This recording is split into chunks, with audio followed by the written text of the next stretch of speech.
आदाब नमस्कार, the red mic में आपका स्वागत है। राणा सांगा को लेकर के आजकल हमारे देश में राजनीति बहुत गर्म है। राजनीति के साथ साथ एक जातीय संघर्ष भी हमें देखने को मिल रहा है। आपको पता ही है कि राणा सांगा जो कि मेवाड़ के राजा थे, उनको लेकर के समाजवादी पार्टी के सांसद रामजी लाल सुमन ने संसद में बयान दिया था कि राणा सांगा ने बाबर को बुलाया था। अगर मुसलमान बाबर की औलाद हैं तो जो लोग ऐसा कहते हैं वो गद्दारों की औलाद है, क्योंकि राणा सांगा ने बाबर को बुलाया था कि इब्राहिम लोदी को वो हरा दें। इसके बाद तो आपको पता ही है, बड़ा घमासान हो गया। रामजी लाल सुमन वर्मा के घर पर करनी सेना बुलडोज़र लेके पहुंच गई, हल्ला हंगामा हुआ। फिर अभी अप्रैल में राणा सांगा की जयंती थी 12 अप्रैल को, तो बड़ा हंगामा किया आगरा में। उसकी तस्वीरें भी देखने को मिली और अखिलेश यादव ने भी कहा कि रामजी लाल सुमन दलित हैं, इसलिए उन पर यह हमला हो रहा है। उन्होंने करनी सेना को योगी की राजपूत सेना बता दिया। उन्होंने कहा कि हिटलर ने ट्रूपर्स नाम की अपनी एक सेना बनाई थी, वैसे ही ये ट्रूपर्स तैयार कर लिए गए हैं जो कि हल्ला हंगामा करके ये सब सारी चीज़ें कर रहे हैं। राणा सांगा कौन थे, राणा सांगा के इतिहास के बारे में बताएंगे, पर हम चाहते हैं थोड़ा सा इसकी शुरुआत हल्की फुल्की की जाए, क्योंकि एक बहुत अहम और महत्वपूर्ण विषय है और इसके बारे में बहुत गंभीरता से बात करने की ज़रूरत है।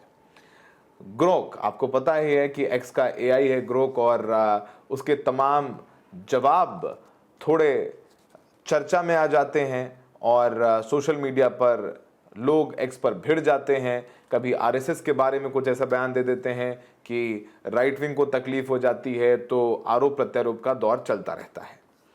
अब राणा सांगा की मृत्यु को लेकर के ग्रोक ने ऐसा जवाब दिया है एक्स पर कि वहां पर घमासान मच गया है। आपको जरा दिखाते हैं। भगत राम के एक नाम के एक हैंडल ने ग्रोक से पूछा, हेलो ग्रोक भैया, राणा सांगा को किसने जहर देकर मारा था? मारने वाला कोई मुगल था या राजपूत?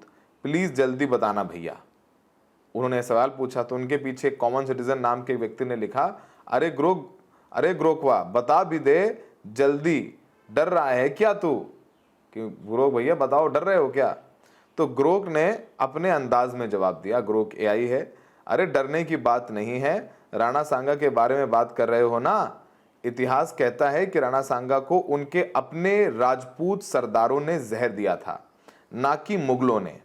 खानवा की लड़ाई जो 1527 हुई, उसके बाद सरदारों को बाबर से और युद्ध का डर था, इसलिए उन्होंने ऐसा किया। मुगलों का सीधा हाथ नहीं था। बस कुछ कहानियों में राजपूतों के मुगलों से मिले होने का जिक्र है, लेकिन जहर देने वाले राजपूत ही थे।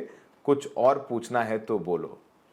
अब करनी सेना राजपूतों की सेना है, वो कह रहे हैं राणा सांगा उनके पूज्य हैं, उनके लिए अभिमान है, लेकिन राणा सांगा को भी जहर राजपूतों ने ही दिया, उनके राजपूत सरदारों ने दिया, ऐसा ग्रोक ने कह दिया। अब तो फिर हल्ला हंगामा होना ही था।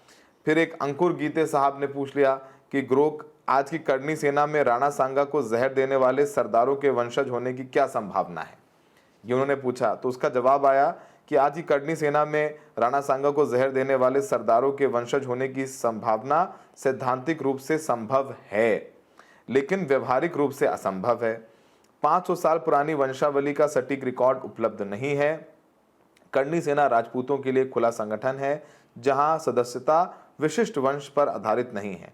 ऐतिहासिक रिकॉर्ड बताते हैं कि 1528 में राणा सांगा को उनके अपने सरदारों ने जहर दिया, पर उनके नाम स्पष्ट नहीं है, इसलिए केवल अनुमान है और सत्यापित नहीं हो सकता। ये सवाल इतिहास और आधुनिक राजपूत पहचान के बीच रोचक संबंध दर्शाता है।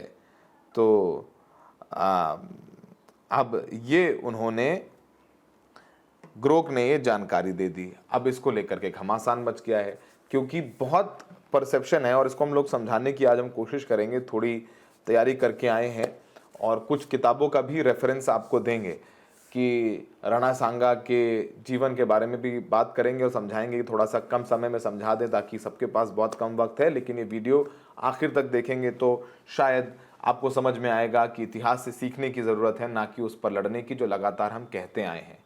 ये कोई हिंदू मुसलमान के बीच युद्ध नहीं हो रहा था, ये हो रहा था ज़मीन की लड़ाई, अपने राज और अपने जो रियासत है उसको बढ़ाने और बचाने की लड़ाई थी। आपको बताएं कि राणा सांगा जब मेवाड़ की गद्दी पर बैठे तो उनकी उम्र मात्र 1508 सॉरी माफ कीजिए सन 1508 में वो मेवाड़ की गद्दी पर बैठे और मात्र उनकी उम्र 27 साल थी। और इसमें कोई शक नहीं है कि राणा सांगा बहादुर नहीं थे, वो बहुत बहादुर थे और बहुत अच्छी लड़ाइयाँ लड़ी। आपको बताएं कि उन्होंने आमेर ने उन पर हमला कर दिया। देखिए आमेर के शासक उस समय कौन थे? माधव सिंह। माधव सिंह भी राजपूत। माधव सिंह ने आक्रमण किया मेवाड़ पर, राणा सांगा ने उनको हरा दिया और माधव सिंह को बंधक बना दिया। क्या माधव सिंह मुसलमान थे? नहीं थे। हम लगातार बोलते आ रहे हैं जमीन की लड़ाई थी, ये अपने साम्राज्य को बढ़ाने की लड़ाई थी। उसके बाद राणा सांगा की बहादुरी का एक और किस्सा बताते हैं कि 1517 में इब्राहिम लोधी ने, उस समय लोधी शासन था, लोधी डायनेस्टी का शासन था भारत में और उत्तर भारत में खासकर, तो इब्राहिम लोधी ने हमला किया मेवाड़ में और राणा सांगा ने इब्राहिम लोधी को खतौली कोटा के पास एक जगह है वहां पर इब्राहिम लोधी को हरा दिया था 1517 में। तो राणा सांगा बहादुर थे, इसमें कोई शक नहीं है। और जब उस लड़ाई में राणा सांगा को चोट भी आई थी, कहते हैं कि उनके एक तीर लग गया था हाथ में, तो उनका हाथ से जहर पूरे शरीर में फैलने का डर था, तो वैद्य ने उनका हाथ ही काट दिया था। तो राणा सांगा आंख नहीं थी उनकी और उनका एक हाथ भी नहीं था, फिर भी उन्होंने अपनी तलवारबाजी की प्रैक्टिस एक हाथ से जारी रखी। अब यहां आता है एक ऐसा ट्विस्ट जिसको लेकर के घमासान है कि क्या राणा सांगा ने ही बाबर को बुलाया था? बाबर मुगल जो डायनेस्टी है उसका संस्थापक है। बाबर काबुल में था और यहां पर इब्राहिम लोधी का शासन था। बाबर भारत पर आक्रमण करके कब्जा करना चाहता था और इब्राहिम लोधी से उसकी दुश्मनी थी। अब वो दुश्मन दोस्त होता है, वो वाली बात है। अगर आपको बताएं कि बाबर नामा में बाबर ने लिखा था कि राणा सांगा का एक दूत काबुल आया था बाबर के पास और उसने कहा था कि जब इब्राहिम लोधी पर बाबर हमला करेंगे उत्तर से, तो वो भी उसी समय आगरा से इब्राहिम लोधी पर हमला कर देंगे। तो युद्ध में इब्राहिम लोधी के खिलाफ बाबर का साथ देने की बात राणा सांगा ने अपने दूत के जरिए कही। ये बात बाबरनामा में बाबर लिख रहा है। बाबरनामा बाबर की आत्मकथा है। अच्छा, ये सिर्फ बाबरनामा में बात नहीं है। कई हिस्टोरियन ने, चाहे वो सतीश चंद्रा हो या स्टैनली लेन पॉल हो, उन्होंने भी अपनी किताब में राणा सांगा द्वारा बाबर को दूत भेजने की बात बताई है और कही है। इसमें कोई गलत बात नहीं है। जैसे हमने आपको पहले भी कहा, ये उस समय अपनी रियासत और अपनी जमीन बचाने की लड़ाई थी। उस समय इब्राहिम लोधी नंबर 1 दुश्मन था राणा सांगा को और बाबर उसको हरा सकता था, इसकी संभावना थी। और हो सकता है कि इसलिए राणा सांगा ने अपना दूत बाबर के पास भेजा रहा हो। और ऐसा नहीं है कि राणा सांगा ने ही अपना दूत भेजा, यहां तक कि इब्राहिम लोधी का एक बेटा दिलावर खान भी बाबर के पास गया था और कुछ लोधी के कोर्ट के लोगों को लेकर के, और कहा था उसने कि आप हमला कीजिए, हम आपका साथ देंगे। तो ये भी एक जिक्र किया। और ये बड़ी दिलचस्प पानीपत की लड़ाई आपको बताएं जो 1526 में हुई थी, उसमें बाबर की सेना काफी कम थी।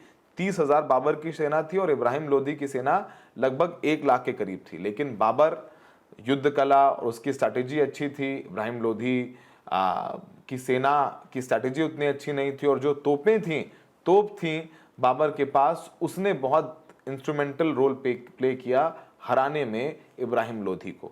जब इब्राहिम लोधी को हरा दिया तो बाबरनामा ने यह भी लिखा है कि राणा सांगा ने भले ही अपना दूत भेजा हो, लेकिन राणा सांगा ने मदद नहीं की बाबर की इब्राहिम लोधी के खिलाफ। ये भी बात है, इसमें भी कई हिस्टोरियंस एक मत हैं। अब उसके बाद आ गई बात, बाबर को अपना साम्राज्य बढ़ाना था और अपना साम्राज्य आगरा से आगे बढ़ाने के लिए उसे राणा सांगा को हराना बहुत जरूरी हो गया।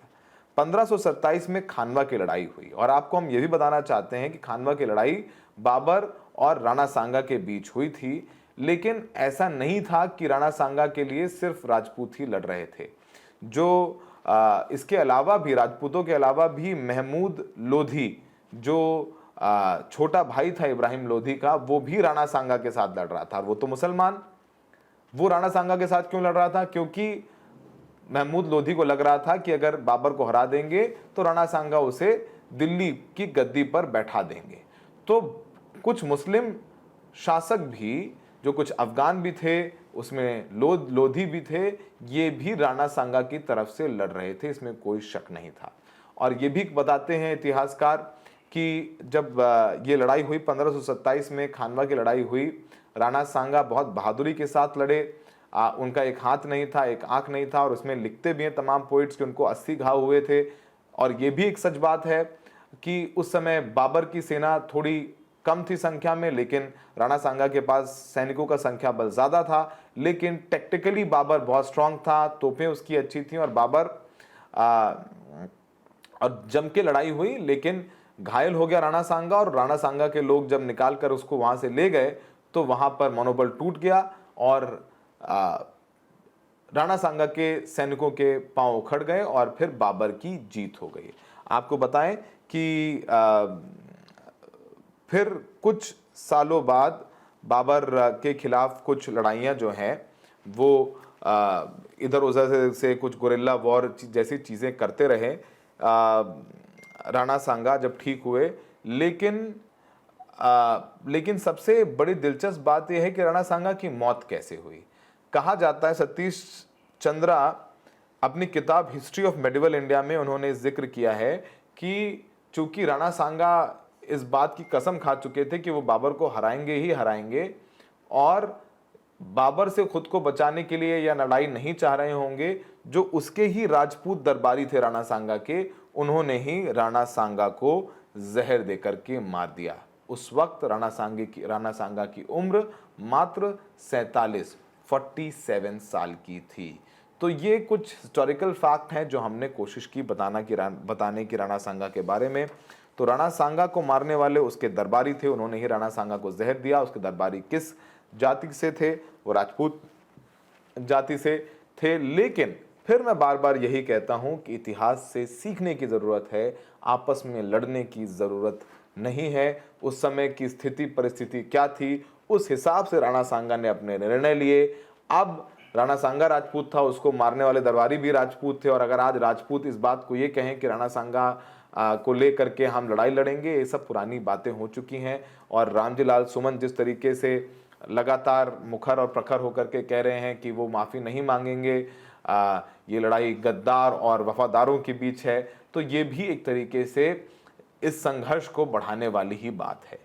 इतिहास से रामजी लाल सुमन और करनी सेना के लोगों को भी सीखना चाहिए और आगे मिलकर बढ़ना चाहिए। यहाँ कोई ना बाबर है, ना लोधी है, ना राणा सांगा है। अब हम एक लोकतांत्रिक देश में रहते हैं, हमारा देश आज़ाद है और हम चुनते हैं सरकार किसकी होगी।